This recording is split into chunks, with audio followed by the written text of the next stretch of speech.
Hello বন্ধুরা,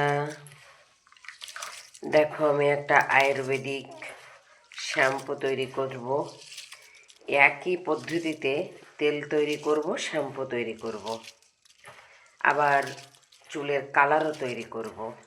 যেমন এ দেওয়া আছে, দেখো, মেথি, চাল, কালো জিরা আর চা পাতা। তো এটা রাত্রে জলে ভিজিয়ে রাখবে।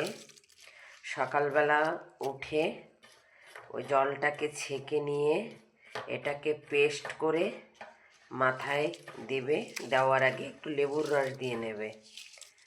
হ্যাঁ, আর ছেঁকে যে জলটা রেখে দেবে সেই জলটা শ্যাম্পু বানিয়ে নেবে। পরের ভিডিওতে সেটা বলে দেব যে ওই যে জলটা ছেঁকে রেখেছিলে সেটা কিভাবে শ্যাম্পু তৈরি করবে। সাথে থেকো, সঙ্গে থেকো।